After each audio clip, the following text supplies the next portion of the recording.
Welcome back to the Metal Exchange. This is Chris. I'm here with Justin, and we have a very special guest coming back on with us for the second time.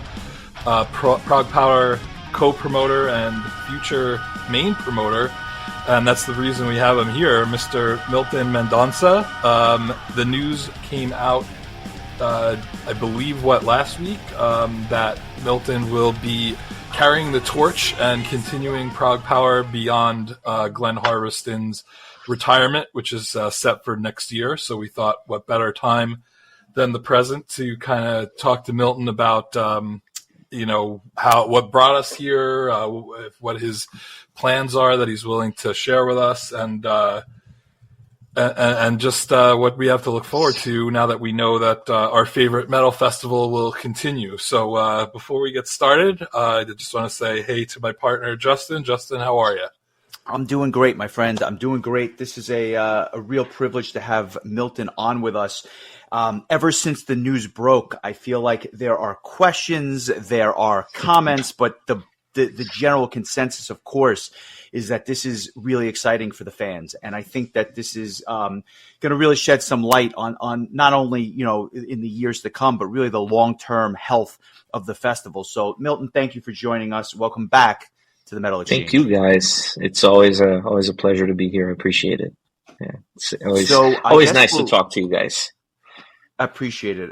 And I guess we'll get right back into it. If I would have told baby Milton when we were both at ProgPower 3 that we'd be having this conversation 25 years later, would you have thought I was crazy, on some sort of a substance, or some combination thereof? Probably a little bit of both. I did not, I'd be lying to you if I said I expected anything like this, but ironically enough, I tell people all the time that I remember the first time I went to ProgPower and what it felt like being there. And it's like one of those moments you always remember in your life. At least to me it was, not to sound cliche or anything. But there was just something about that event and just being there. I remember thinking, I need to be back here. No matter what happens, I need to be back here next year. And the year after, and so on and so forth. And I think it's just one thing led to the other, and here we are. But even after I became a co-promoter, which is over 10 years now, people kept on giving me that same answer, like, this is too special of an event. I want to keep coming back. This is awesome. So to be able to continue providing that experience to people means a lot too, because I know what that was like. I remember what that was like, so yeah. There are moments in people's lives, I think, that are transformative, or in many ways just memories that last a lifetime. And I will never, ever, ever forget deciding to take the plunge to go to ProgPower the first time, getting off this thing called the MARTA, which was like an inferior subway to what I was used to in New York, getting to the Granada Hotel. And as I was walking to the front counter to check in, I never made it to the counter because I saw Kiko Loureiro on a couch with a guitar just playing. And obviously he wasn't plugged in, but you could hear it, right? And I'm thinking to myself, have I just died and gone to heaven? And that was a moment that literally stuck out in my mind because I was a kid, and I never, ever, ever thought I would see Angra, let alone interact with something like that. And like I said, that was right something. There. And I had the same memory as you did. Like, I'm not missing this. If life will allow me to be here, I'll be here. And so we fast forward. When you started getting into promoting, for those that may not be aware, do you want to talk about just some of the acts and some of the bands that you've promoted over the years and bands that you've booked for? Because if you look back, it's an impressive array. We just celebrated an anniversary for one of those that's coming up very, very soon in April. Why don't you just talk about your kind of your resume, if you will, so people get a sense of what you've done? So I started this whole thing doing promotion and I guess music press, right? The whole writing reviews and interviewing bands and going to shows and writing live reviews. And it was it kind of started as a hobby, plus what was I, 19 years old maybe at the time? Yeah, it was right after high school, 19. Um, I remember I had a friend who had a website, and he's like, "Hey, you're right outside of New York. There's a lot of shows that go over there. We'd love to get some extra content on our website. So if you'd be up to writing," and I was a decent writer back then, we'd love to have you do that. And then eventually you can interview bands and stuff. I'm like, yeah, sure, that sounds good. And I tell this story because it happened super quickly, right? So about 3 days later, I'm hanging out at home. I still live with my parents. Somebody calls the house, okay, at like 7 o'clock at night. And I look in the caller ID, and it said Century Media Records. And I was like, what the hell is this? It was the publicist for Century Media. Her name was Luana Valencia. I ended up working with her for many, many years. And she said, "Hi, Milton, this is Luana. And I heard that you were going to be interviewing Arch Enemy this weekend." And I said, "Oh, was I?" So she's like, "Yeah, well, I have you down, and you're going to interview them at this time, right outside the venue or whatever." And I remember hanging up the phone, shaking, thinking, I guess I got to go see Arch Enemy this weekend. Right? Just like that. But anyhow, kind of trial by fire. So started with that, with just as a hobby. And then eventually a music magazine, a print magazine at the time, offered me just a freelancer spot. You can make $50 for an article, $100 for an article, whatever it was. So I went into that, and then I started doing PR for a couple of bands, PR for a couple record labels, one thing pulling the other in. And then eventually I wound up working as a booking agent. I got a call from Klaus Jensen. You guys might remember him. He had a management company at the time, and he said, "Hey, I need somebody to do booking in the States, and you seem to know a lot of people already." And I'm like, "Yeah, sure, I'll do it." What does a booking agent do? So from there, I wound up working with Instrumental for a while, doing booking. I did did a lot of firsts in the States in terms of tours. I booked the first tour for Pain and Salvation in the States, for Leprous, for Haken. Started working with some of these bands, and then eventually I figured, well, I think I'm going to just launch my own booking agency, because if I'm doing a good job, I might as well do a good job for my own name. So I eventually launched Infinity Concerts in 2013, which was my booking agency. And, continued working with some bands and doing some cool tours. Evergrey, Lepers, Haken, Voyager, Pain of Salvation. Got to start working with Glenn a little closer in the crew. Eventually, he gave me a chance to jump in on the Wednesday show. And then I continued doing the booking. That's when we somehow got Avantasia to come play in the States, which was a big deal and a first. And then eventually the booking side of things became a little too overwhelming, kind of too big of a bite to handle, so to speak. So I had to put that on in the back burner and just continue with the festival. But so it was one thing pulling the other, and just ended up here, I guess. And it's funny because, like, over the years, if you look back at your the lineups that you've booked and some of the bands you've brought over, not just bands, but special sets and stuff like that, what have been some of your favorites over the years, just from a fan perspective? In other words, like stuff that you just thought to yourself, I can't believe I got this done. Some of them, I count some of them were on Glenn's nights, but I count some of them as well because either I would help convince the band or act as the booking agent or whatever it was. Pain of Salvation doing Remedy Lane and Anger doing Holy Land were two that quickly come to mind. getting to work with Blind Guardian was a big deal for me, just because it was a band that I was a big fan and didn't really see that happening anytime soon. It happened quicker than I thought. Um, yeah, I'm trying to think what else that was special that we did. I think those definitely come to mind first. Anger and Pain Salvation being a part of those shows was pretty special. I have fond memories of voting for which album Voyager would play in its entirety in the loft, and then them playing. It end up being "I Am the Revolution"? It was "I Am the Revolution." Yeah, there was that one as well. And I remember going backstage immediately after their set before Evergrey, and Danny just looks at me and he's in a puddle of sweat, and he's like, "Don't ever do this to us again." Oh, that's great. And so fast forward, obviously, it's been, going strong now for over a decade. Glenn announces a couple of years ago, well, really a bunch of years ago now, that he had 25 shows in him and then he was done.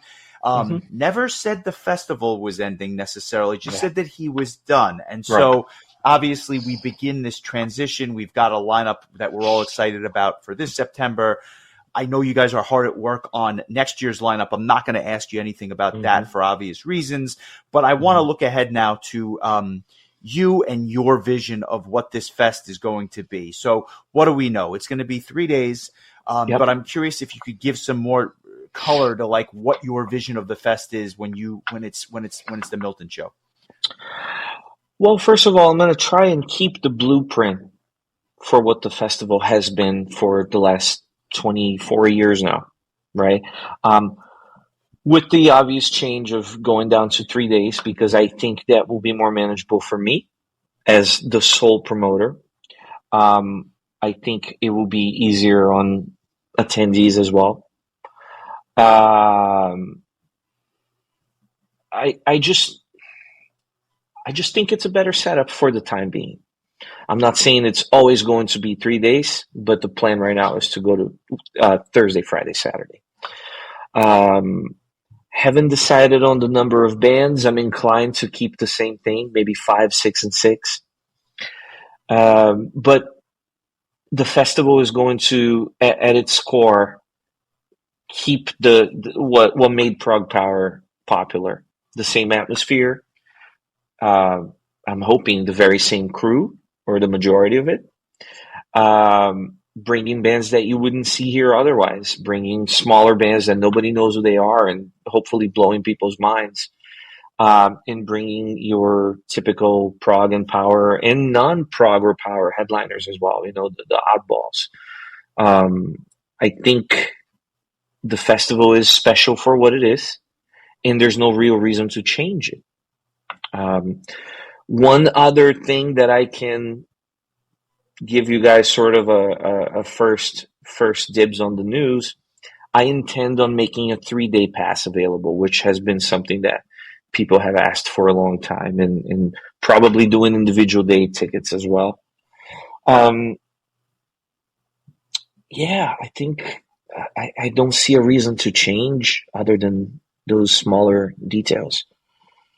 So when it comes to something like the gold badge holders, who I guess many have considered, kind of a lifeblood of the festival in many ways, is that something you plan on continuing as well? So the gold badge has always been something that Glenn did, just for Saturday and Sunday, or for Friday and Saturday.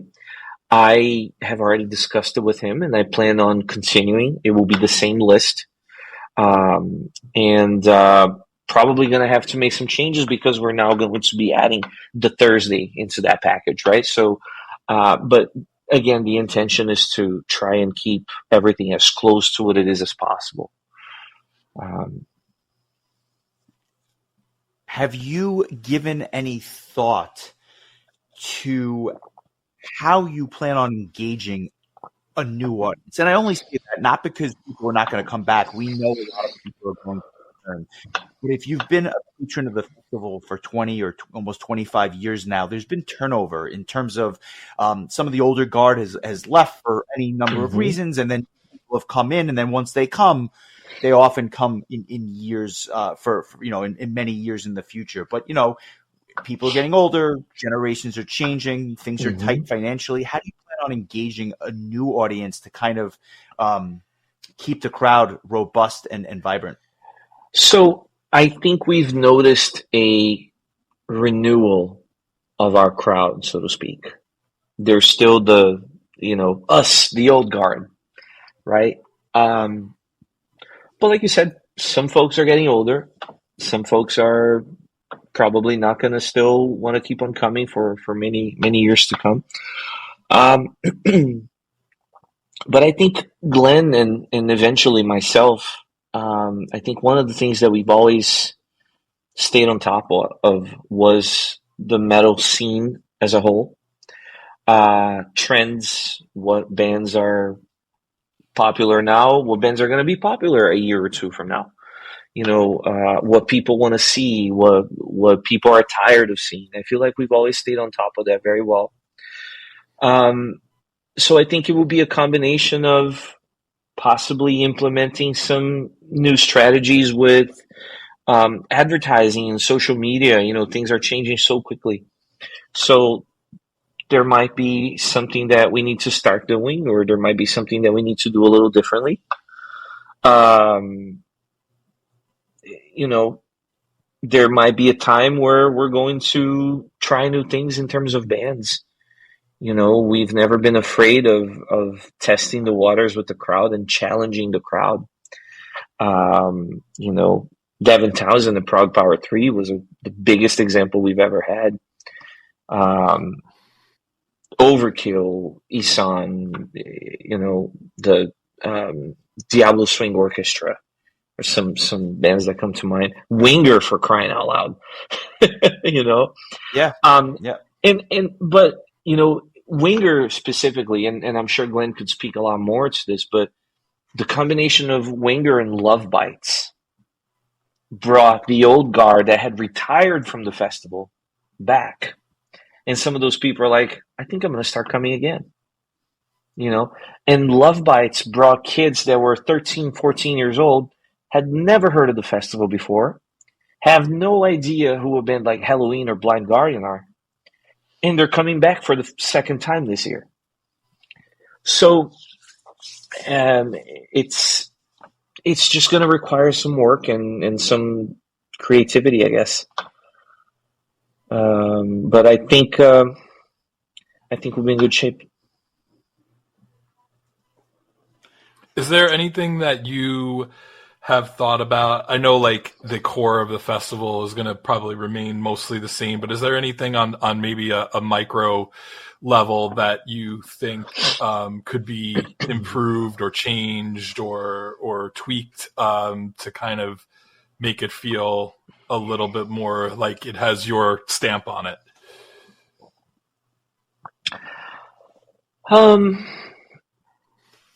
It's hard to say. I don't want to. I think it's a little too early to. I haven't really thought about that part, to be honest with you. I think it's a little early to think. Maybe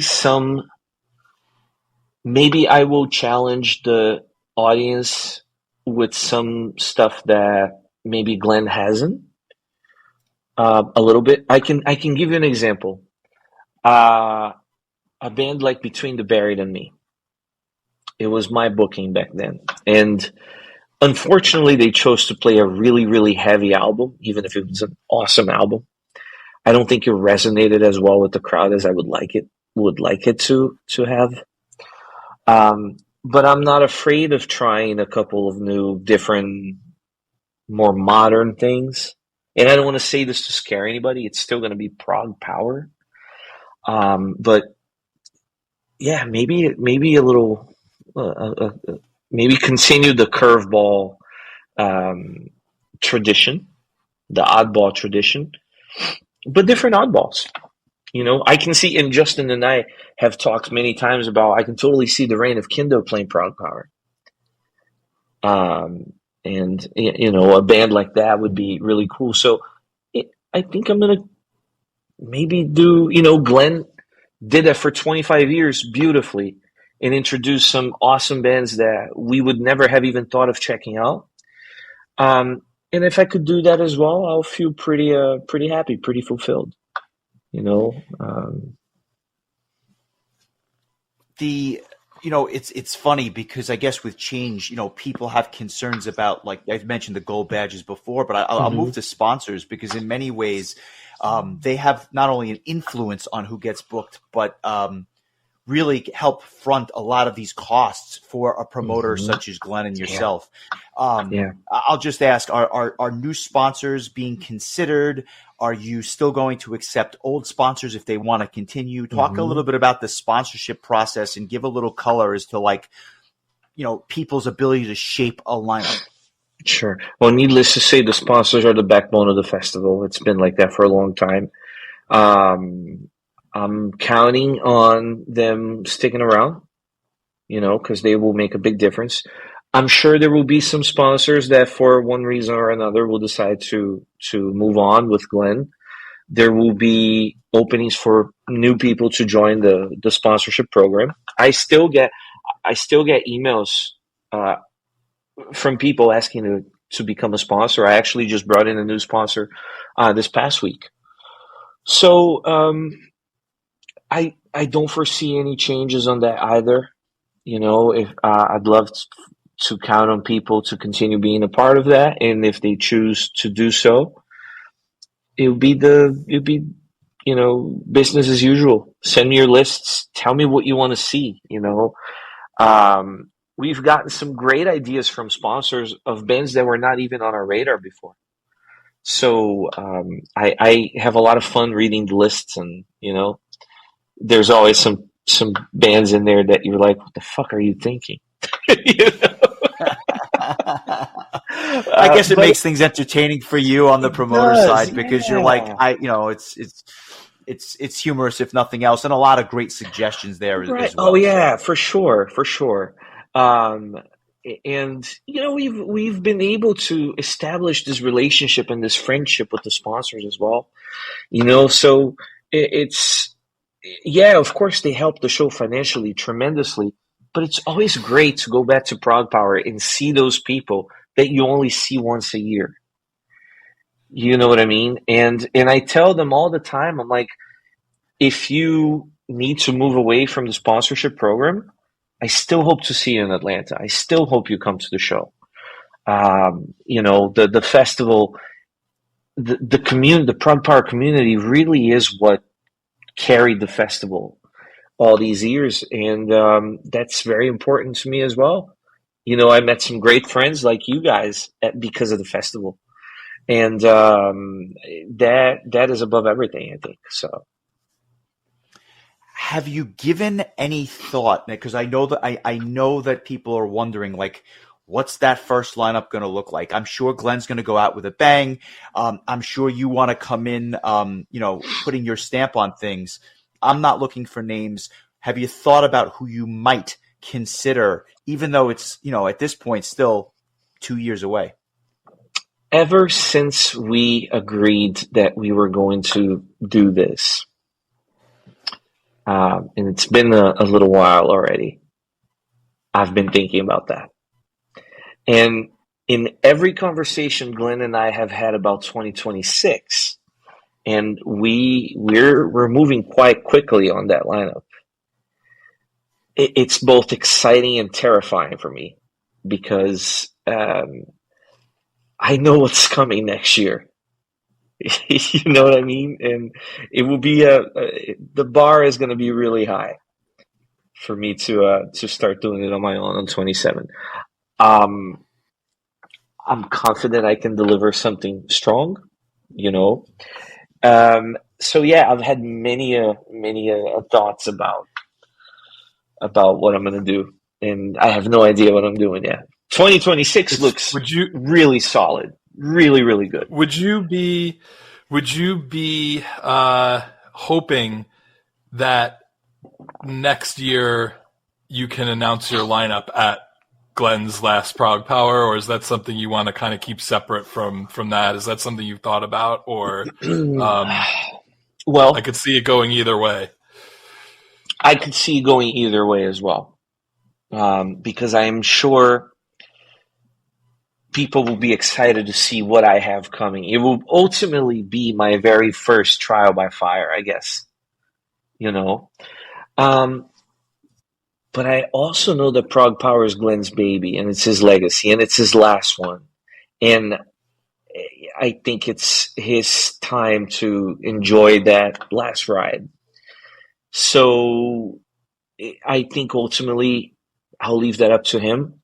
If he wants me to announce my lineup after the fact, so be it. I don't mind. I don't mind that. Announcing at the show would be awesome, though.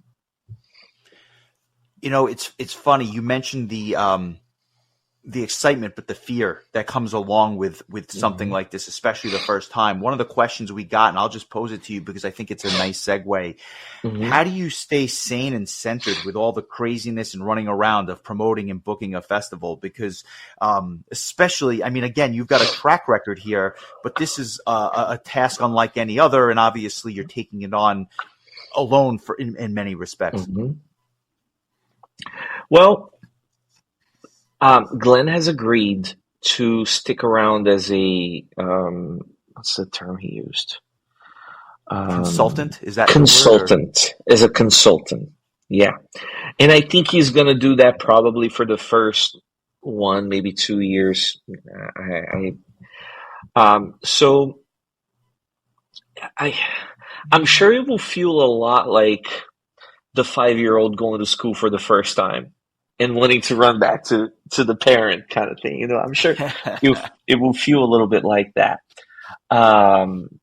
But, truthfully, booking 2027 will be like booking any other year, right? Or at least the process of it. There will be some exclusives. There will be some bands that might build a tour around the festival. There may be some domestic bands. The process itself will be similar.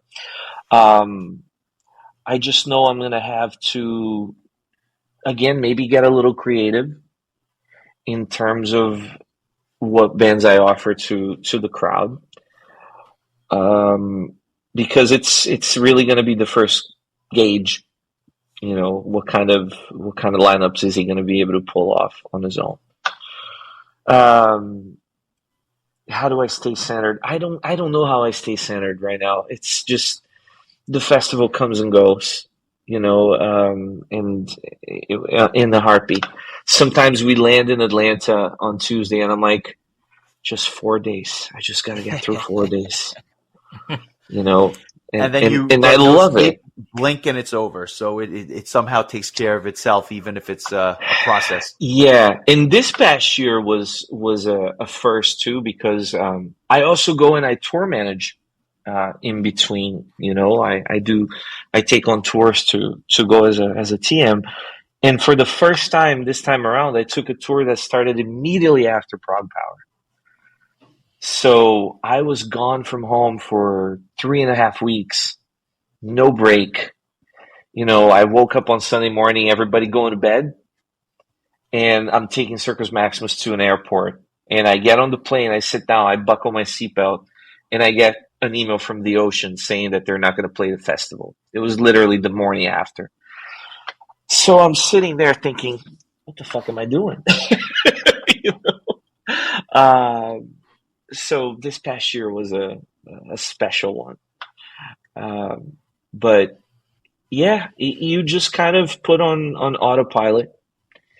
Our crew, I feel like we're very good at what we do in terms of running the show.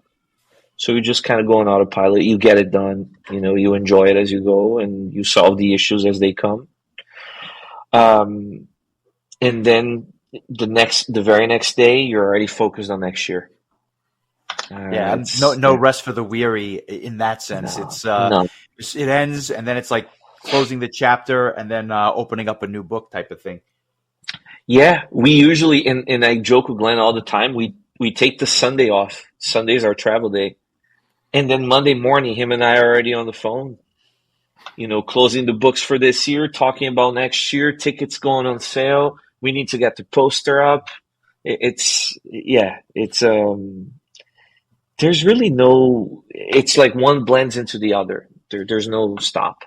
And it reminds me of how like the day after the Super Bowl, they're already talking about like, spring, I was going to say spring training, but preseason, like it's like, Right. we're always talking about football. So we're always talking about ProgPower. On the Super Bowl note, it makes me think of the advertising agencies that create the Super Bowl ads. Monday after Super Bowl is a big day for them where they go over and they do a debrief and they already start thinking about what they're going to do next year, which is insane, but the spots are already sold by then. Right? It's just and for the millions that it's coming in, it is a full-time job just to deal with those ads. Just to do that. Yeah, it's fascinating to me. Have you given any thought or would you like to address like the visa issue? I know people are always concerned about visas, Sure. especially in, with everything that's going on this year. What assurance can you give people that the bands that are announced are ultimately going to be booked and walk people through that process? So, kind of put people's minds at ease. I think the only assurance that people have is that we play by the rules and we budget accordingly as we've always had. This year was a big anomaly. I had checked the website for the USCIS early in January, and it was still showing that the visa processing times were what we usually have, anywhere between 2 and 4 months maybe. And then the week of whenever it was, January 25th, 22nd, you look and all of a sudden it says, 4 times as long to get those visas processed. The visas have to be done within a year of the show, so we can't start them super early. But going forward, we're just going to start them even earlier and budget accordingly for the potential expedites that, we can only, unfortunately, I can't control what the president is going to do, what the lawmakers are going to do in terms of the costs, in terms of the rules, in terms of any of that stuff. We have an attorney that's incredible at what she does, and she stays on top of anything and everything that's happening in that world. And she is very forthcoming, and she'll email us and call us, and she'll be like, "Your visas are going to get more expensive next year." And that's not even her fee; it's just the what the government charges for those petitions. So, I can give the same assurance that we've been given for years. We're playing by the rules. We're following the rules. We're budgeting accordingly. There will be, I'm sure, changes that are out of our hands, out of my hands, starting in 27. And the silver lining in all of this is that our track record with band replacements is just as good, if not better, than our track record with lineup announcements. So we're just going to continue doing that. I could never tell you that there's never going to be another band that cancels because of a visa, because it's bound to happen. And I'm also lucky that our crowd understands that for the most part. There's always some squeaky wheels there, but par for the course.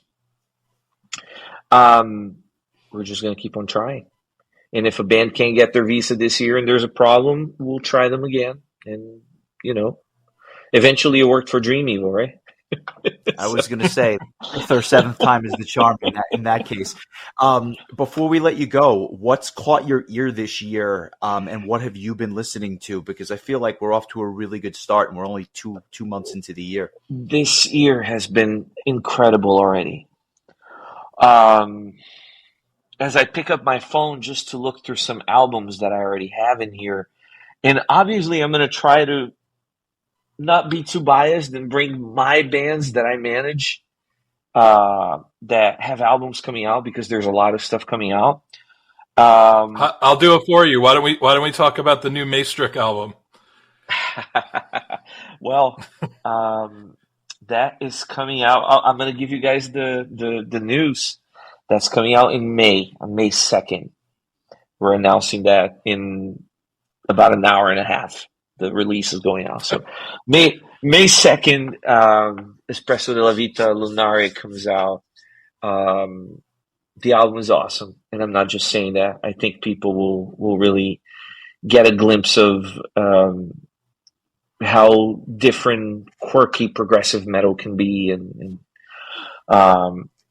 so that's going to be good.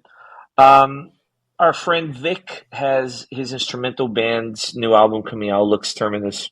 Sounds great. For anyone who likes instrumental prog, that would be a great record. I love the new Dream Theater. I like the new Avantasia. It's not my favorite. I like the new Arch Enemy.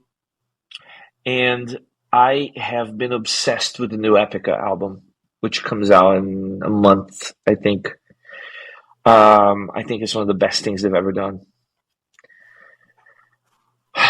What else? I don't know, man. There's just so much good music coming out. And then I have my own bands. The new Jack the Joker album will be great. The No Spoon EP coming out is awesome. The new Elvin King will be fun. So, Massetti's coming out with his album. It's just so much.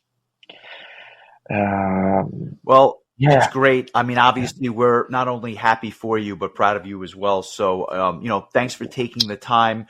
Appreciate it. Before we shut the mic off, how can people find you? How can people contact you in case they're looking to support, in 2027 and beyond? Well, people can always look me up on Facebook or Instagram. I think it's. I'm looking at what Instagram is M and then my last name, so M Mendonca 07. Same thing with Facebook.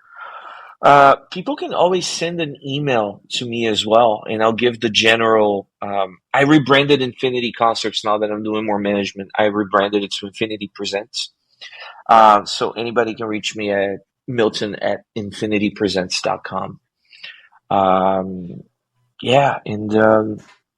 It's going to be exciting, a new chapter with ProgPower, carrying on the torch and making sure that Glenn's legacy stays alive and well, and that we keep on seeing you guys every September in Atlanta.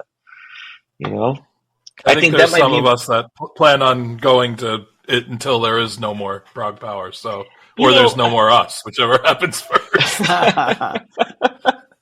I don't want to try and put a shelf life in it. But what I can see is this. Glenn got 25 festivals, right? I'm at my 10th or 11th as a co-promoter. I'd like to get to 25 myself. I'm not saying that that's going to be the limit. But right about the time that AARP kicks in. So I guess that makes perfect sense. Just, in terms of timing. I'm not putting that out there. I'm not wishing you ill will. I'm just doing the math. So that's great. And so I think if nothing else, people can look forward to, hopefully this continuing for quite some time. We'll just say that. Yeah. And obviously, from the fan perspective, I think that is what people not only want to hear, but in many ways, something that they've now built into their yearly their lives, right? That yearly pilgrimage to the Atlanta airport or driving in or whatnot. So that's great. We wish you nothing but the best of luck, and I'm sure we'll chat again soon as we get closer to that announcement where we get to see who it is that's on that first lineup. So enjoy the night.